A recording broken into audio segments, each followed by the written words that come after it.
tapi di silent, tidak makan minum yang manis di dalam masjid, dan bagi yang membawa putra putri tolong dikondisikan supaya tidak mengganggu ketertiban. Baiklah, marilah kita simak kajian ini. Tafadhol Ustaz.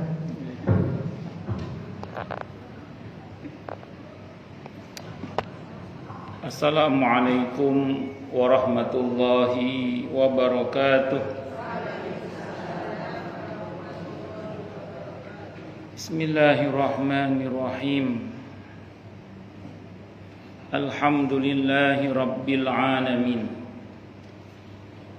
Wa bihi nasta'inu ala umurid dunya waddin.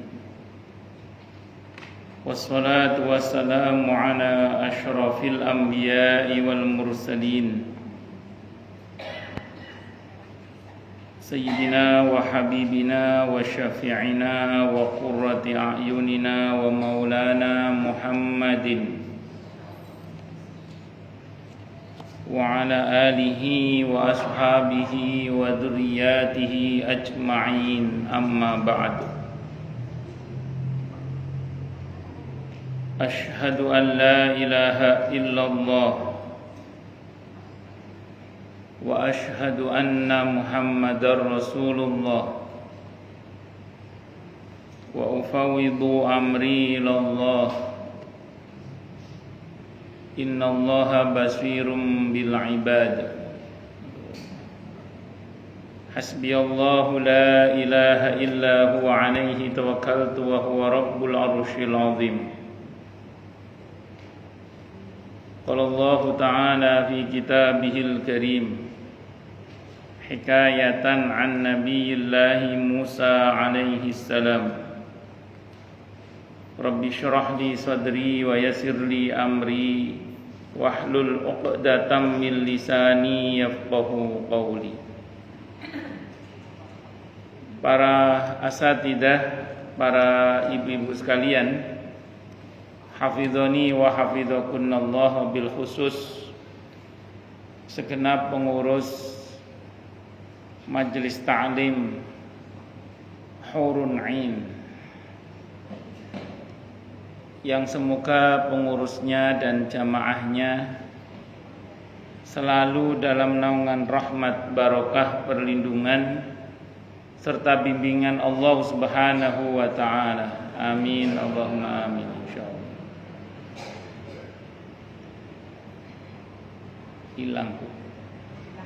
Hilang nih. Dan tentu saya doakan semoga kemuliaan ibu-ibu sekalian selalu dijaga dan ditingkatkan terus oleh Allah Subhanahu wa ta'ala sebagai seorang muslimah, sebagai seorang istri, sebagai seorang ibu, dunia hingga syurga. Amin, Allahumma amin, insyaallah. Allahumma inna nas'aluka ilman nafi'a wa rizqan tayyiba wa amalan mutaqabbala wa fatahallahu lana futuhal arifin. Allahumma inna na'udzubika min ilmin la yanfa' wa amalin la yurfa' wa qalbin la yakhsha' wa du'a'i la yusma'. Allahumma ati anfusana taqwaha wa zakkiha anta khairu man zakkaha anta waliyuha wa maulaha. Amin, Allahumma amin, insyaallah. Masih melanjutkan kajian kita kitab At-Tadhkirah karya Al-Imam Al-Qurtubi rahimahullah rahmatan wasi'ah wa rahimallahu ulama al-muslimin. Qala al-muallif rahimahullahu ta'ala wa nafa'ana bihi wa bi'ulumihi fid dharain, amin. Bismillahirrahmanirrahim. Di buku saya halaman 244 melanjutkan hadis yang cukup panjang kemarin ya. Hadisnya riwayat Ahmad, Abi Dawud, Ibnu Majah. Kata Imam Al-Qurtubi hadisnya sahih dari semua jalur periwayatannya. Kita teruskan Ki. Adapun orang jahat. Jadi kalau kemarin orang yang baik yang mati, ini kalau orang jahat. Adapun orang jahat yang selalu menghadap kepada dunia dan terputus dari akhirat. Orientasi hidupnya itu duniawi tok. Wis duniawi pakai tok. Nah, itu kalau di Al-Qur'an misalnya, kenapa? Bilang lagi di sini. Itu ada. Kalau di Al-Qur'an itu di surah Al-Baqarah tentang haji itu ada orang yang berdoa Rabbana atina fid dunya. Dunia tok, kata Allah, wa ma lahu fil akhirati min khalaq. Ya wis lek orientasine dunia tok, akhirat enggak dapat. Terus Allah ajari yang lebih baik dan yang benar, yaitu Rabbana atina fid dunya hasanah wa fil akhirati hasanah wa qina adzabannar. Makanya yang betul kita ini memang orientasi hidupnya harus akhirat. Kalau ada orang orientasinya hanya dunia, dia salah.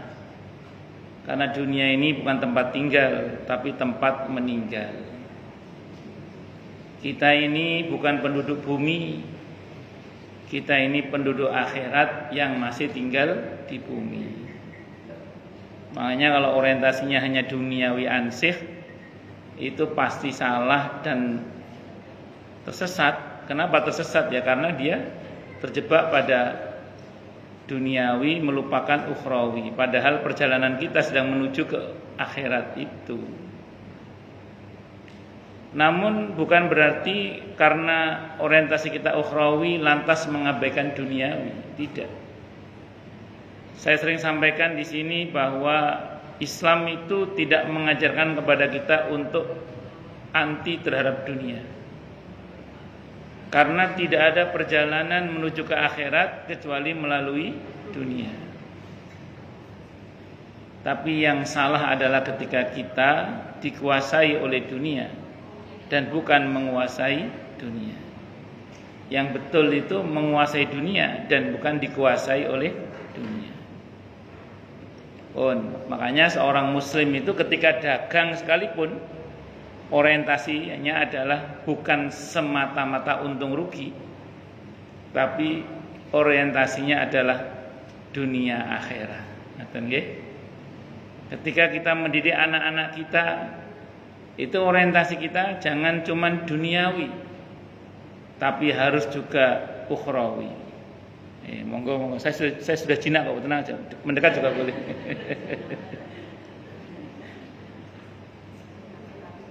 Lanjut gitu. Jadi singkat kata singkat cerita, seseorang itu, saya ulang gitu, dalam segala hal aktivitasnya harusnya seorang muslim itu orientasinya apa? Dunia hasanah, akhirat hasanah. Dunia akhirat. Jangan cuma dunia tok. Lagi pula kita sudah di dunia, ngapain ngejar-ngejar dunia? Sudah di dunia kok ngejar-ngejar dunia. Isi jalani di dunia ini dengan sebaik mungkin. Nah, tujuan kita saya ulang tadi, fit dunya hasanah wa fil akhirati hasanah wa qina adzabannar. Kalau kita paham ini, kita akan ngerti juga bahwa nanti akan lanjut ke alam berikutnya itu adalah roh kita. Maka kita tidak akan hanya sibuk dengan jasmani, tapi lebih dari itu kita juga akan lebih lagi memperhatikan perkara-perkara ruhani. Monggo silakan. Monggo turun jazakillah khairan. Monggo silakan beli skincare enggak apa-apa. Minum kolagen monggo. Kalau Ustaz usernya apa? Kalau Ustaz usernya apa? Saya ini. Ya yang saya maksudnya. Saya ini pakai IG. Tapi IG. Saya pakai IG tapi yang saya, tapi IG yang gak terkenal.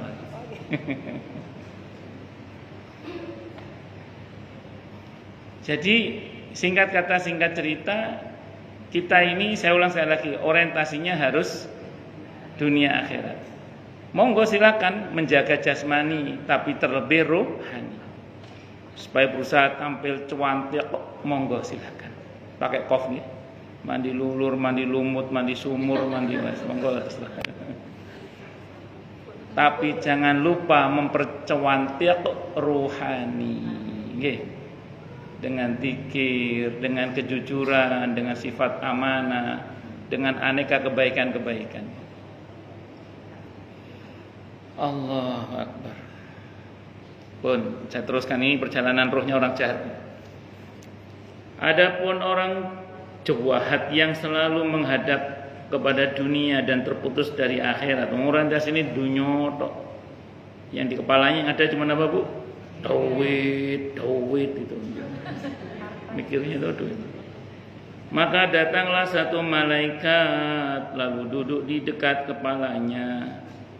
Malaikat itu berkata, keluarlah hai jiwa yang kotor. Kenapa? Karena banyak daki-daki duniawi pada ruh itu.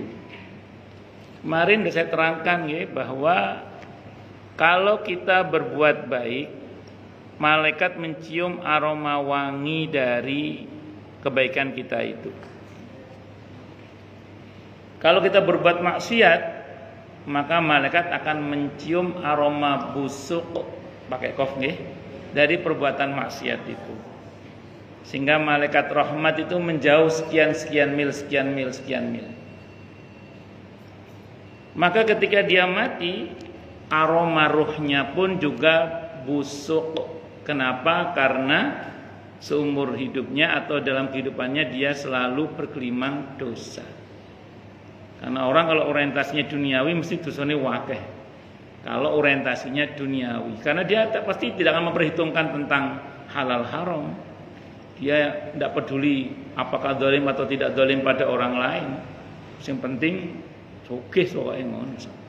Yang penting kaya raya. Sembuh apa carane. Kalau orientasinya duniawi. Tapi kalau orang yang orientasinya ukhrawi, pasti halal haram jadi pertimbangan. Mempertimbangkan zalim apa tidak zalim pada sekitar itu pasti dipertimbangkan. Kenapa? Karena orientasinya tidak hanya dunia tapi akhirat. Jadi orientasinya dunia hasanah, akhirat napa? Hasanah. Pun lanjut. Kata malaikat ngomong gitu, hei jiwa yang kotor, keluarlah. Bergembiralah kamu dengan murka Allah dan amarahnya. Naudzubillahi min syarri dzalik. Ini sarkasme ini. Selanjutnya turunlah para malaikat berwajah hitam. Maksudnya serem. Mereka membawa kain kasar dari neraka. Kalau yang kemarin yang baik, wajah malaikatnya berseri-seri, aromanya wangi, sopan, bawa kain kafan dari sutra dari surga. Kalau ini kayak malaikatnya serem-serem, bawa kain amoh, kain amoh bukan kain kafan, kain amoh dari neraka. Apabila malaikat maut mencabut nyawanya, maka berdirilah para malaikat itu. Mereka tidak membiarkan nyawa itu berada di tangan malaikat maut sekejap pun, langsung ditangkap oleh malaikat yang datang dalam bentuk yang serem itu, digendong. Kalau yang orang baik itu digendong, kemarin ini enggak digendong, cengkewing. Cengkewing itu apa bahasa? Seret. Nanti cari di Google, what is the meaning of cengkewing. Selanjutnya turunlah, sekarang jangan nanya Google, nanya AI aja. AI. Kenapa, Bu? Iya. Videonya hilang. Itu kan oleh itu masih ada. Pun lanjut. Malaikat maut itu menggerayangi tubuh orang jahat itu. Dia berupaya mengeluarkan nyawanya karena tidak mau keluar nyawanya, tidak mau keluar. Wong sing teko serem-serem tidak gelem, tidak mau keluar dia. Sehingga terputuslah otot-otot dan urat-urat dagingnya bagaikan batang besi pemanggang daging yang banyak cabang-cabangnya ditarik dari dalam kain wol yang basah. Lalu nyawa itu diambil dari tangan malaikat maut oleh para malaikat yang lain. Nyawa itu keluar bagaikan bangkai terbusuk yang pernah ada. Jadi nyawa roh itu tidak mau keluar, Bu.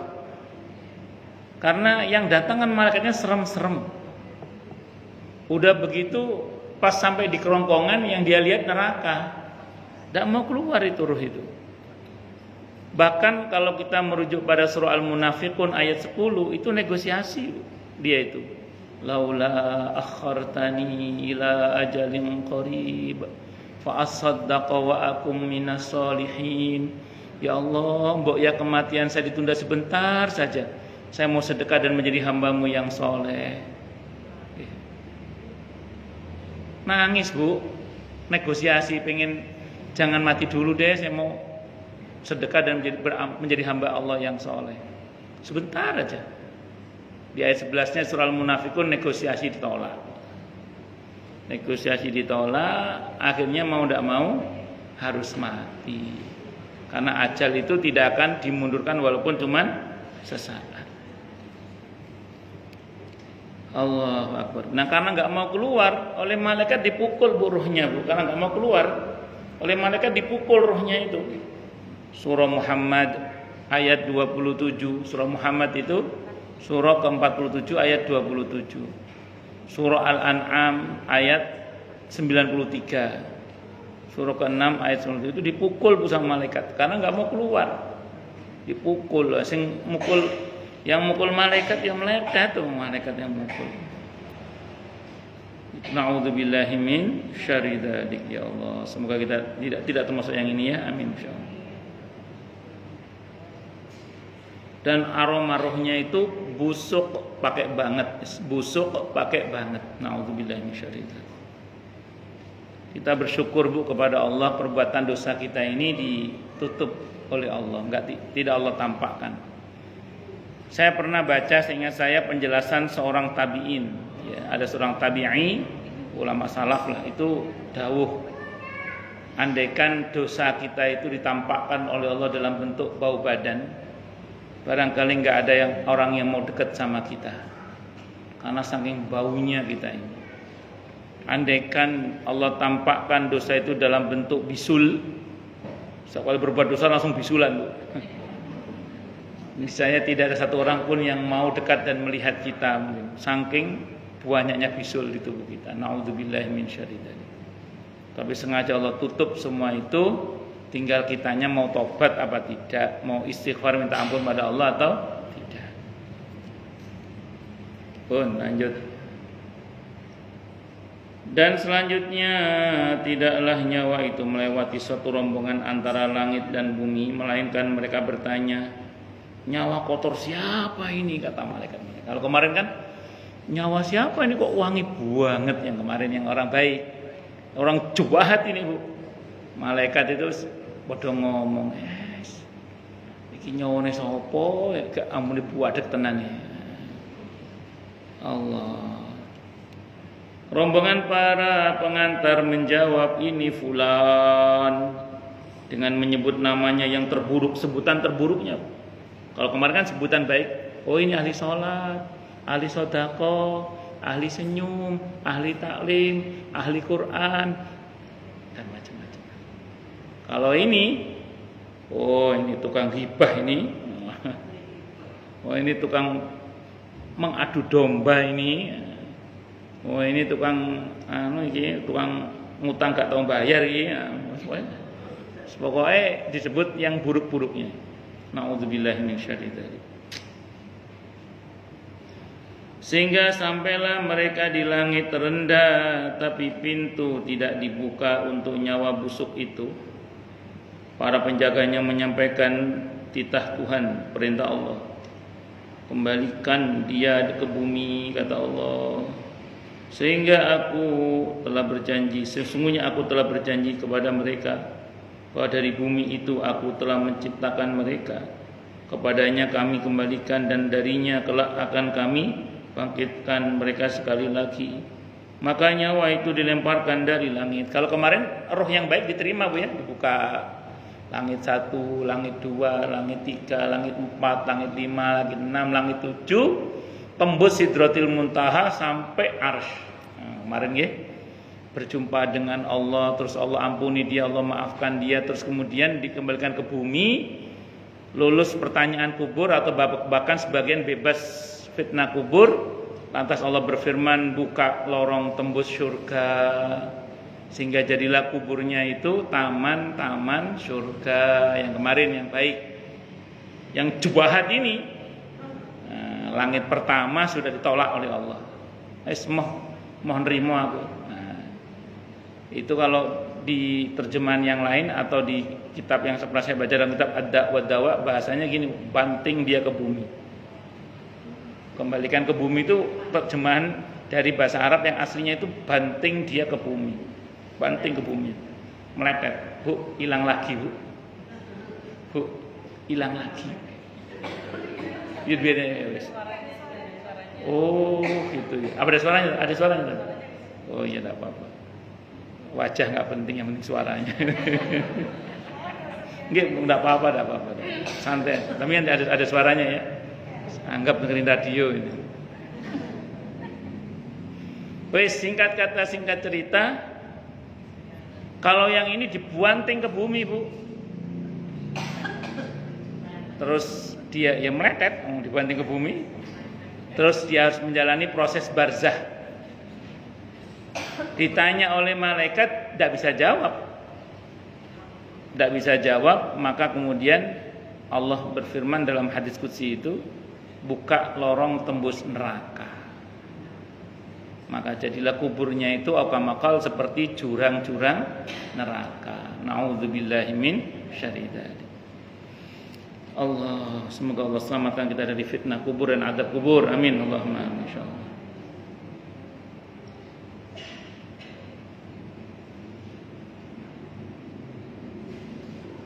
Perawi berkata dan beliau membacakan ayat ini, Nabi membaca ayat ini di surah Al-Hajj ayat 31. Al-Hajj surah ke-22 nggih. Kalau enggak salah. Kalau salah ya cari. Pinten? 31. Betul ya? Surah ke-22 Bu ya. Ibu hafal kayaknya. Allah berfirman, a'udzubillahi samii'il 'aliim minasyaitonir rajim. Wa may yusyrik billahi faka'annama kharra minas samaa'i fatakhtafuhu at-tayru aw tahwi bihi ar-rihu fi makanin sahiq. Barang siapa mempersekutukan sesuatu dengan Allah, maka adalah dia seolah-olah jatuh dari langit lalu disambar burung atau diterbangkan angin ke tempat yang jauh. Rasulullah Muhammad sallallahu alaihi wasallam bersabda, maka nyawa itu dikembalikan ke bumi dan dikembalikan kepada jasadnya yang ada di kuburan, atau lebih tepatnya dimasukkan ke alam kubur. Tapi ini tolong jangan dipahami secara harfiah ya. Ini sering saya sampaikan. Kata Ibnu Qayyim Al-Jauziyah rahimahullah, istilah ruh dikembalikan ke jasad itu jangan dipahami secara harfiah kita di dunia. Tidak bisa, ini kejadian gaib, ini kejadian rohani, jadi nggak bisa dipahami secara jasmani, diimani mawon atau mawon. Jadi jangan bayangkan Allah memasukkan kembali jasadnya, ruhnya ke jasadnya seperti adegan mak lampir menghidupkan kembali Nyai Kembang. Nah, itu jangan. Pokoknya Allah punya cara sendiri. Pun. Lalu dua malaikat yang keras bentakannya, malaikat siapa pun namanya Bu? Mungkar Nakir, datang kepadanya, keduanya membentaknya karena ya orangnya juahat, malaikatnya ya kereng, dan menyuruhnya duduk seraya bertanya, man rabbuka, siapa Tuhanmu, wa matinuka, dan apa agamamu, wa man nabiyuka, dan siapa nabimu. Dicecar pertanyaan begitu. Maka mayit itu berkata, aku tidak tahu. Ya mesti gak ngerti, gak tahu sholat. Ya mesti gak ngerti, wong gak pernah bersolawat untuk nabinya dan mengikuti sunnahnya. Ya mesti gak ngerti, wong gak tahu ngelakoni agamane. Makanya pertanyaan kubur itu jawabannya nggak bisa dihafalkan, Bu. Iya, semuanya refleksi amal kita. Nggak bisa nyontek juga, nggak bisa nyontek. Itu semua refleksi amal, nggih. Nah, tapi yang terpenting ini, Bu, non sewu nggih, ini kan mumpung kita masih hidup, ini sering saya sampaikan nggih. Monggo lah kita ini tidak hanya panjenengan tapi juga saya itu beramal dengan amalan-amalan yang menyebabkan kita ini insya Allah dan semoga bebas fitnah kubur. Amin insya Allah. Apa itu Ustadz amalannya yang bisa direncanakan nggih? Di antaranya memperbanyak syukur-syukur sampai hafal surah Al-Mulk atau surah Tabarok. Dalam tafsir Ibnu Katsir, ini sering saya ceritakan untuk supaya tambah ingat nggih. Dalam tafsir Ibnu Katsir di permulaan pembahasan tentang surah Al-Mulk, beliau mengutip sebuah hadis. Hadisnya riwayat At-Tirmidzi. Kalau kesemutan boleh selonjor kakinya, Bu. Berdiri lompat-lompat juga boleh. Boleh, monggo. Monggo selonjor boleh, berdiri lompat-lompat juga boleh, bebas. Monggo bebas. Nah, kalau sama saya santai saja. Jadi saya ulang, orang ini kata Ibnu Katsir riwayatnya At-Tirmidzi. Hadisnya riwayat At-Tirmidzi. Kata Ibnu Katsir hadisnya lemah, tapi kata Imam At-Tirmidzi hadisnya hasan. Dan memang kalau ada sebagian kawan ustadz menyebut riwayat ini lemah, perlu diketahui bahwa memang beberapa lemah, tapi beberapa hasan. Kalaupun mau dipaksa lemah, jalur periwayatannya banyak, sehingga bisa menjadi hasan li ghairihi. Pun ini kita pegang yang hasan ya versi At-Tirmidzi. Karena Imam Al-Qurtubi, Imam Ibnu Katsir nyebut dari riwayat Imam At-Tirmidzi rahimahullah. Nabi bersabda, "Okamaqal, dulu ada orang sebelum kalian meninggal dunia." Nabi pasti cerita pada para sahabat, sebelum kalian ada orang yang meninggal dunia, didatangi oleh dua malaikat yang disebutkan sifatnya pokoknya serem gitu. Ketika malaikat itu datang kepada orang yang baru meninggal itu, dia dihadang, malaikat itu dihadang oleh surah Al-Mulk. Nabi menyebut nama malaikatnya di hadis itu, namanya Munkar dan Nakir. Maka dihadang oleh surah Al-Mulk. Kata Munkar Nakir, "Saya utusan Allah." Kata surah Al-Mulk, "Jangan sentuh orang itu. Di dalam diri orang itu ada saya." Itu ada yang menafsirkan berarti hafal dia. Gak cuman sering baca tapi hafal. Tapi biasanya kalau sering baca hafal biasanya. Kata Munkar Nakir, "Saya utusan Allah." Kata surah Al-Mulk, "Saya firman Allah." Wes. Kuat-kuatan nggih. Kata Munkar Nakir, "Monggo jenengan mawon pun lek ngoten." Berhadapan dengan firman Allah, Munkar Nakir mundur. Pun monggo jenengan mawon. Jangan bayangkan Munkar Nakir ini orang Malang kan. Orang Padang. Akhirnya kemudian Allah memutuskan agar Munkar Nakir di skip aja orang ini, lanjut. Nah, jadi jangan nanyain orang ini. Ini namanya apa? Bebas fitnah kubur, bebas pertanyaan kubur. Nah, ini kata yang kemarin hadisnya sahih dari Sayyidina Utsman radhiyallahu an. Orang itu kalau barzahnya beres, alamat ke depannya beres. Itu hadisnya sahih kemarin, Bu. Sahih riwayat Sayyidina Utsman bin Affan radhiyallahu an. Tapi kalau barzahnya enggak beres, alamat ke depannya enggak beres. Nauzubillahi minasyaitonir. Di kitab ini selain memperbanyak baca surah Al-Mulk, perbanyak juga baca surah Al-Ikhlas. Al-Ikhlas banyakin, terutama 10 kali nonstop tanpa diseling dengan bacaan yang lain. Hadisnya riwayat Ahmad, barang siapa yang baca surah Al-Ikhlas 10 kali tanpa diselingi dengan yang lain, 10 kali terus, maka dijamin dibangunkan satu rumah di surga. Hadisnya sahih riwayat Ahmad kama qala. Itu kalau bahasanya para ulama, orang kalau sudah punya rumah di surga berarti punya sertifikat surga. Orang kalau sudah punya sertifikat surga, alamat barzahnya juga beres. Makanya kata Imam Al-Qurtubi, suruh perbanyak baca surah Al-Ikhlas. Paling tidak kalau untuk yang ini ya, paling tidak 10 kali, jangan selang-selingi dengan surah yang lain atau bacaan lain atau omongan yang lain. Misalnya jenengan lagi baca baru dapat 3, suami manggil, "Ma, apa beb?" Misalnya gitu. "Ah, ya, apa beb itu?" Ya maksudnya beb itu beban maksudnya. Nah, itu jenengan bilang, "Apa Mas? Itu sudah harus ulang dari awal lagi." Ya, baca lagi dari awal lagi. Gitu. Allah, ngaten nggih 10 kali. Hadisnya dari Ahmad, hadisnya sahih. Dibangunkan di rumah surga nanti insyaallah. Semoga kita mendapatkan itu. Amin. Allahumma amin. Kedua malaikat itu bertanya pula, "Apa yang kamu katakan tentang orang ini yang telah diutus setengah kamu sekalian? Ternyata dia tidak tahu namanya, enggak tahu sholawat, enggak tahu ngaji, enggak tahu mengikuti sunnah Nabi, repot.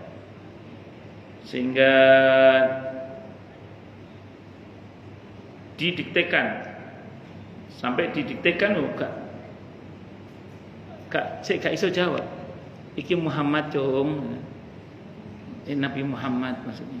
Tetapi mayit itu tetap mengatakan saya tidak tahu. Saking jauhnya kehidupan dia dari agama. Takoni gak paham. Wis dikandani kurang apa? Ayo sebutan Muhammad dulu. Ndak iso sih. Allah. Kenalnya bukan dengan Nabi Muhammad SAW. Kenalnya mbek cakmat tukang sate. Tetapi mayit itu tetap mengatakan saya tidak tahu. Saya memang mendengar orang-orang menyebut nama itu. Berarti betapa orang ini jauh dari kehidupan agama. Nauzubillahi min syarri dzalik. Bu, kita ini kalau di masjid gini Bu, rasane kayak wong kabeh kabeh kayak semua orang itu kenal dengan agamanya, akrab dengan Tuhannya, koyo pas ngaji ngeten iki. Tapi kadang kalau kita terjun di tengah-tengah masyarakat, ya Allah, warna-warna.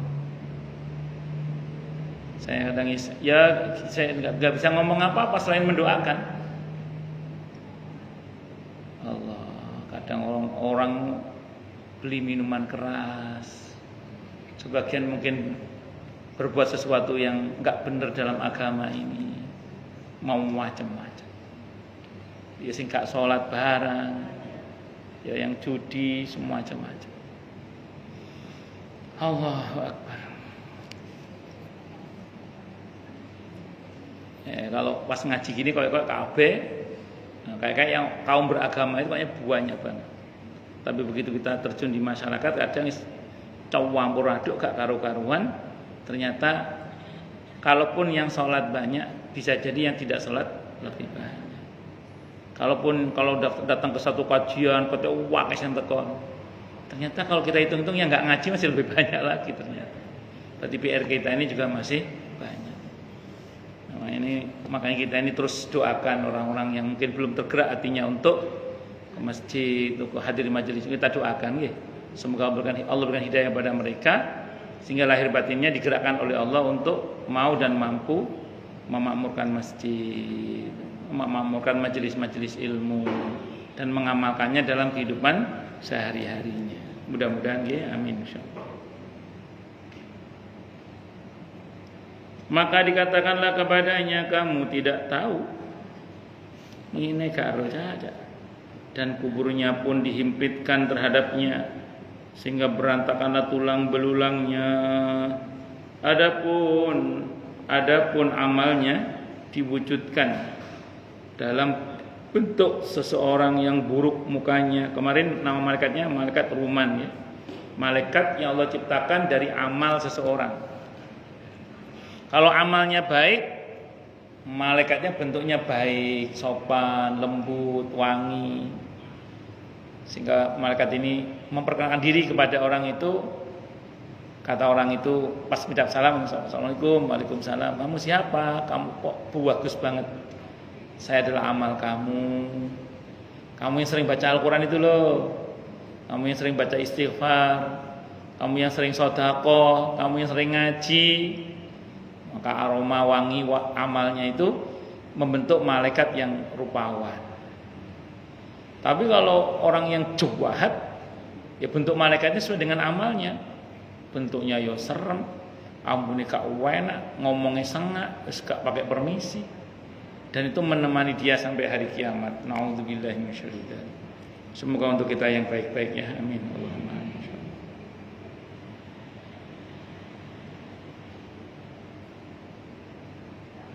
Adapun amalnya diwujudkan dalam bentuk seorang yang buruk mukanya, busuk baunya, dan jelek pakaiannya. Orang itu berkata, bergembiralah kamu dengan azab Allah dan murkanya. Mayit itu bertanya, siapa kamu? Wajahmu wajah yang membawa keburukan. Sopo siro? Siapa kamu? Orang itu menjawab, aku adalah amal burukmu, aku kejahatanmu, yang kamu sering ngegosip itu loh. Aku ini amalmu yang kamu kalau ngomong sering nggak jelas itu. Aku ini amalmu yang kamu ini dulu ini ngono segala karuan. Aku ini amal kamu yang langganan nonton Insert pagi itu loh, sama status selebriti. Aku adalah amal burukmu, demi Allah aku tidak mengenalmu kecuali bahwa kamu dulu adalah orang yang ogah-ogahan dalam melakukan ketaatan kepada Allah dan cepat dalam kemaksiatan kepadanya. Kalau suruh taat, menye-menye. Kalau suruh durhaka, sat-set. Nah, ini nanti malaikatnya jelek gitu nanti bentuknya, menemani dia sampai hari kiamat. Nauzubillahi minasyaitonir rajim. Amr berkata radhiyallahu an dalam hadisnya yang dia riwayatkan dari Al-Minhal, dari Zadan, dari Al-Barra radhiyallahu anhu, dari Nabi kita Muhammad sallallahu alaihi wasallam, maka Allah mendatangkan kepadanya orang tuli dan bisu, maksudnya malaikat Munkar dan Nakir. Di tangannya ada penggada yang andaikan dihantamkan pada gunung niscaya menjadi debu saking dahsyatnya, atau beliau bersabda menjadi hancur luluh. Penggada itu dihantamkan kepadanya dengan suatu hantaman yang terdengar oleh semua makhluk selain jin dan manusia. Sesudah itu nyawanya dikembalikan lagi kepadanya lalu dihantam lagi. Lafaz di sini menurut Abi Dawud atau Yalisi, karena kan ada 3 rawi ya, Ahmad, Abi Dawud dan Ibnu Majah. Ini versi Abu Dawud. Sementara itu ada hadis lain dikeluarkan oleh Ali ibn Ma'bad Al-Juhani rahimahullah dengan maknanya dari berbagai jalur sanad, jalurnya banyak, di mana terdapat tambahan lalu Allah mendatangkan kepadanya orang buta dan tuli, maksudnya Munkar Nakir, membawa penggada dari besi. Penggada itu dipukulkan kepadanya sampai hancur luluh dari ujung rambut sampai telapak kakinya.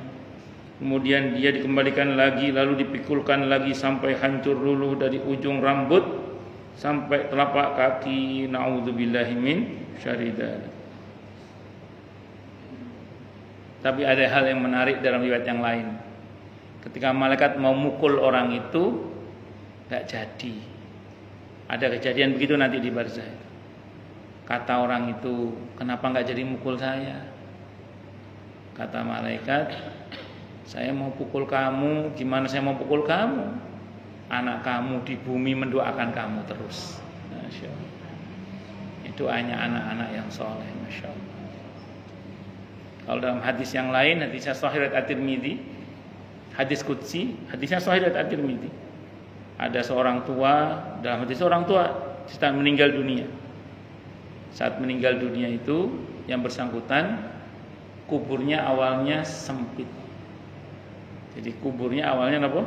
Sempit. Lama-lama melapang laksana istana. Lama-lama melapang laksana apa? Istana.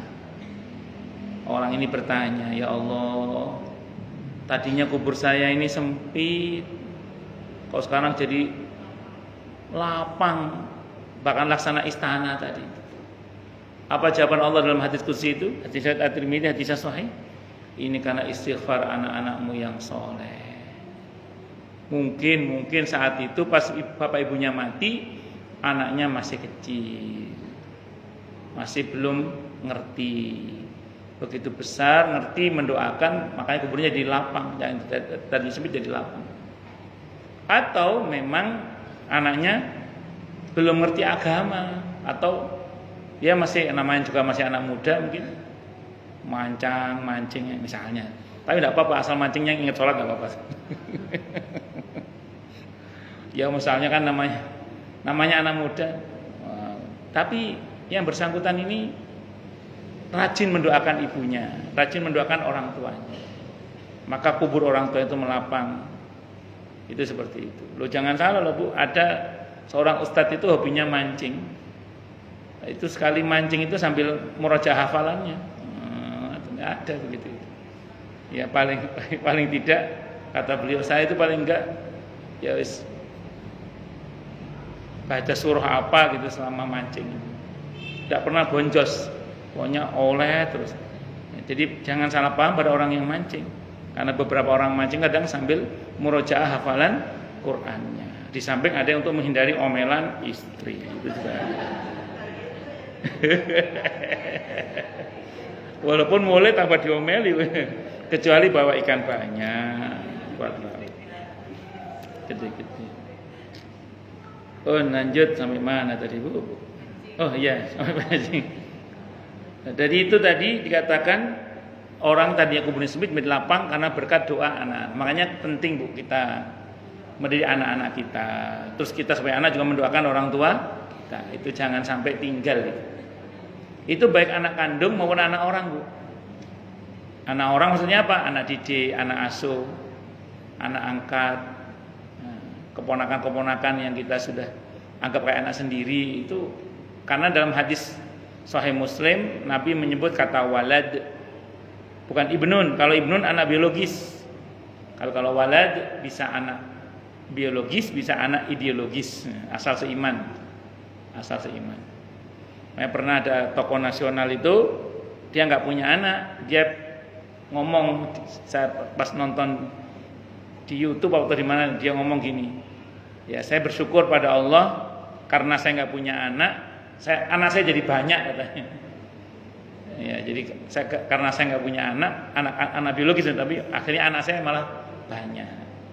Ya karena itu dia ngasuh banyak anak, dididik banyak anak, akhirnya malah anaknya malah banyak, yang mendoakan malah lebih banyak.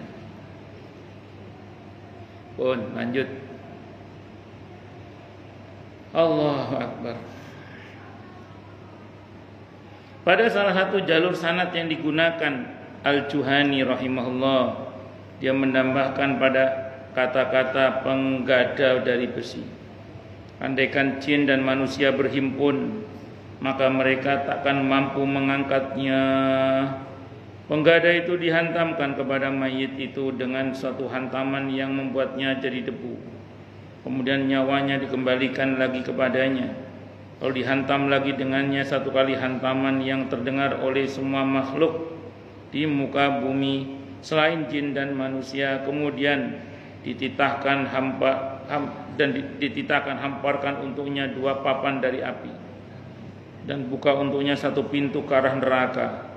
Maka dihamparkan untuknya 2 papan dari api dan dibukakan satu pintu ke arah neraka. Ini yang istilah para ulama, akhirnya kuburnya menjadi jurang-jurang neraka. Na'udzubillahi min syarri dzalik. Pertanyaannya gini Bu ya, kan ada pertanyaan kubur sampai dinyatakan lulus, ada yang dinyatakan tidak. Ini kan tidak lulus yang ini. Kalau mereka kan lulus. Kata Imam Tawus, ini pernyataan Imam Tawus disampaikan oleh Sufyan Ats-Tsauri rahimahullah. saya baca kutipannya dalam kitab Hulyatul Aulia Abu Nuaim, dan beberapa ulama juga mengutip pernyataan ini. Pertanyaan kubur kalau orang yang baik dan lulus itu maksimal 7 hari. Kalau orang yang jahat yang akhirnya nggak lulus, pertanyaan kubur tadi pentung ditakoni ini pentung mana, itu 40 hari maksimal. Itu dijelaskan oleh Imam Tawus.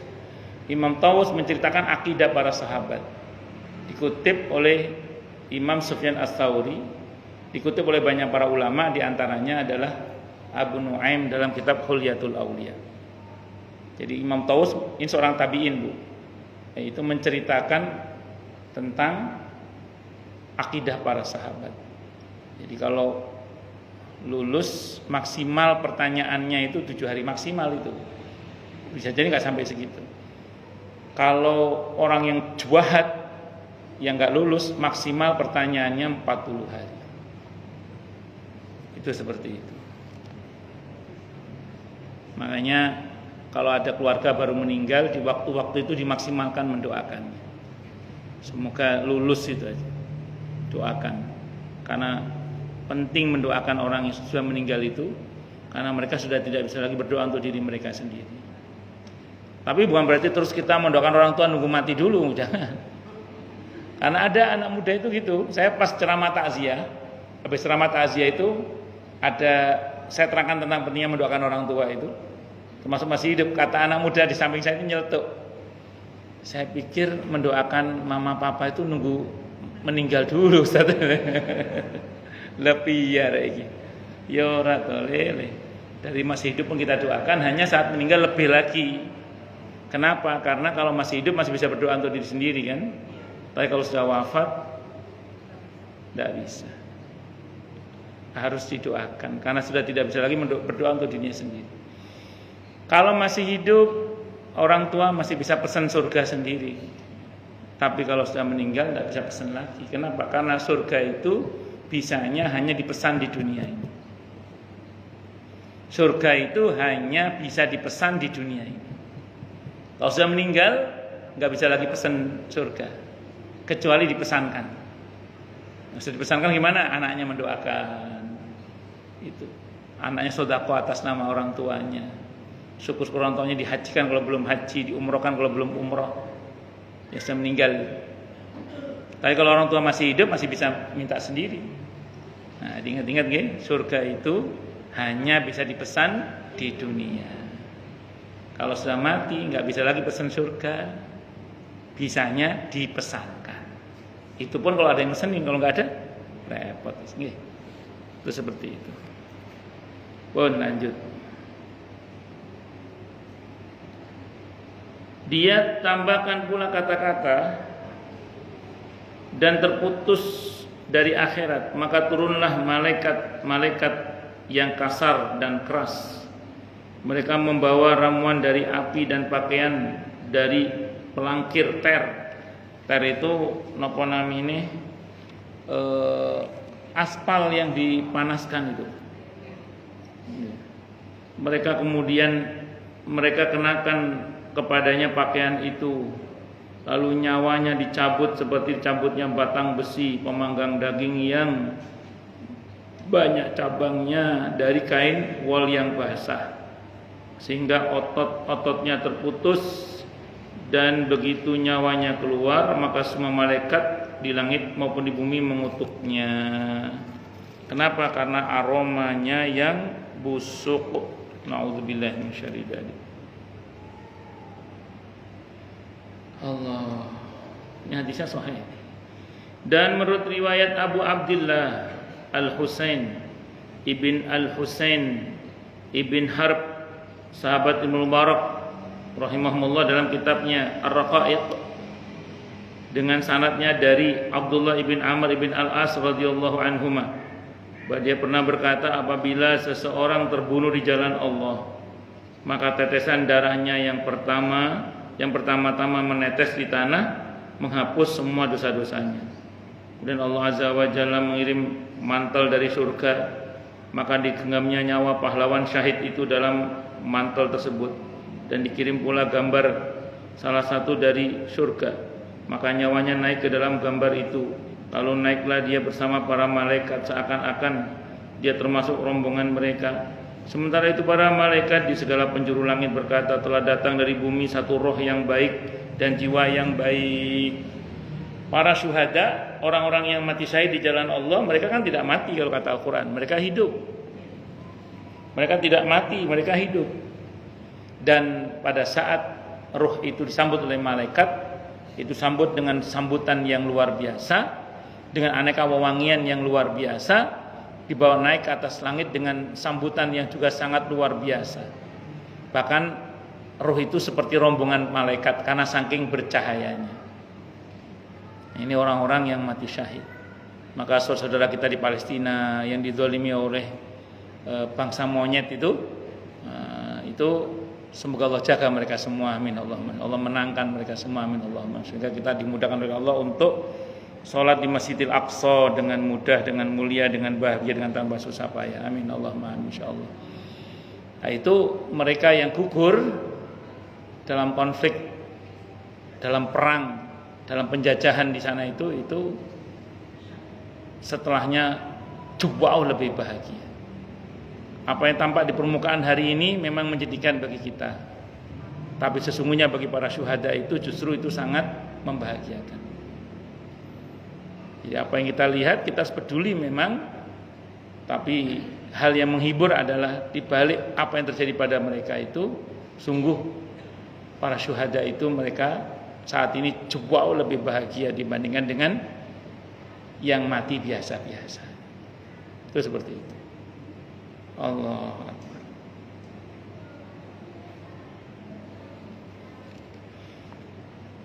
Dan kita hendaklah meletakkan hati kita dengan meletakkan keberpihakan kepada mereka yang terzalimi dalam hal ini.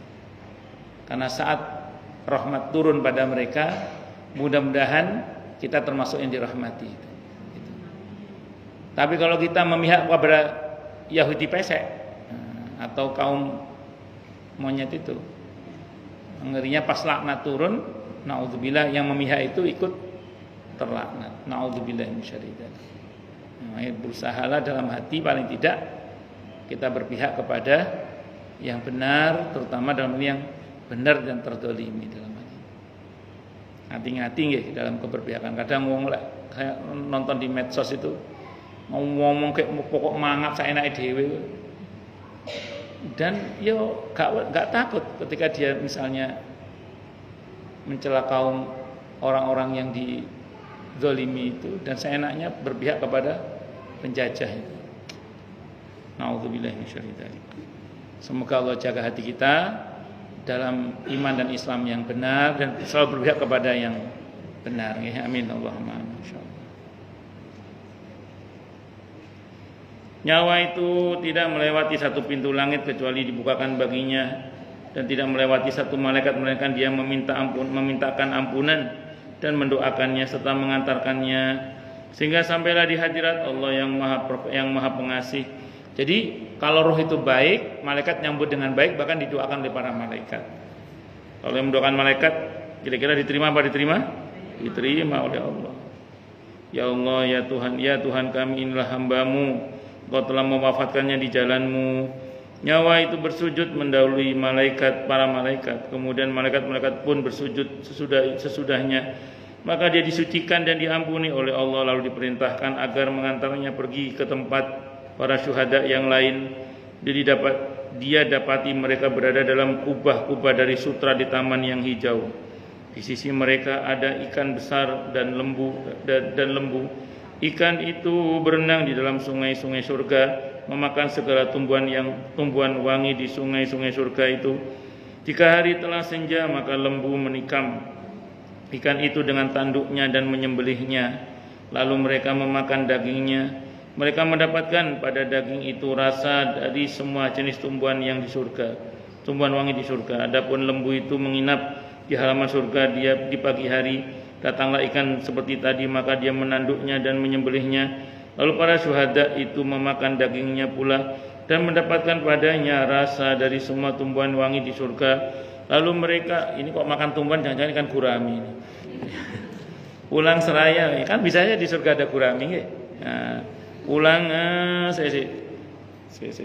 lalu mereka pulang seraya memandangi rumah-rumah mereka di surga. Mereka senantiasa berdoa kepada Allah Azza wa Jalla supaya hari kiamat segera tiba.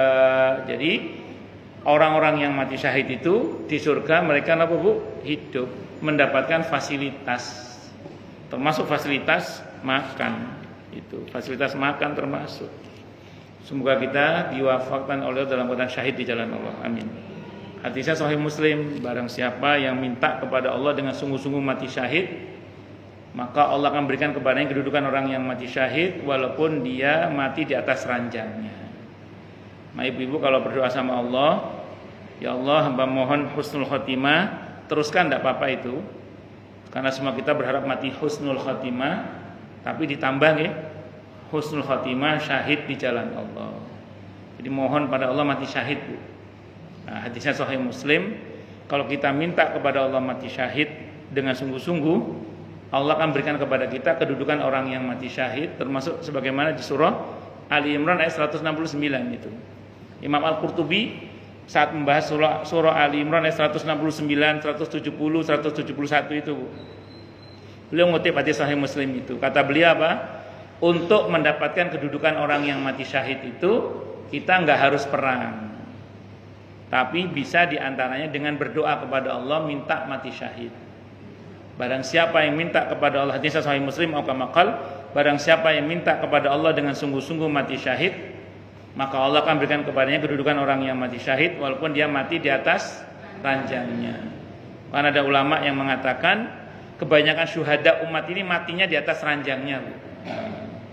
Kebanyakan syuhada umat ini matinya di atas ranjangnya. Bon, lanjut. Allahu Akbar. Adapun bila akan meninggal adalah seorang mukmin, maka Allah Azza wa Jalla mengutus amal. Adapun bila yang akan meninggal adalah seorang mukmin, insyaallah kita bahas di pertemuan yang akan datang. Monggo silakan yang mau tanya, protes, marah boleh. Masalah yang lain boleh, monggo silakan kalau ada. Kalau nggak ada berarti jelas semua atau tidak jelas semua. Silakan Ibu. Masalah yang lain boleh, nggih, monggo. Oke, monggo.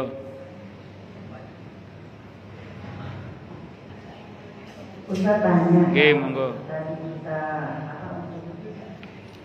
pahala ajar kubur baca surat Al-Mulk kan setiap malam ya Ustaz sebelum tidur. Kalau surat Al-Ikhlas 10 kali tanpa diiringi ini waktunya kapan Ustaz? Bebas kapan aja. Oh bebas. Oke. Kalau Al-Mulk itu sebenarnya gini Bu, ada dua riwayat, ada dua model riwayat, bukan dua model riwayat. Pertama Nabi nyebut waktu memang malam, tapi di hadis yang lain Nabi tidak menyebut waktu. Jadi gini, surah Al-Mulk itu boleh dibaca kapan saja, terutama malam hari. Itu lebih tepatnya gitu. Jadi lebih tepatnya surah Al-Mulk itu bisa dibaca kapan saja, terutama malam hari. Ngoten nggih? Wallahu a'lam bishawab. Ya monggo yang lain silakan.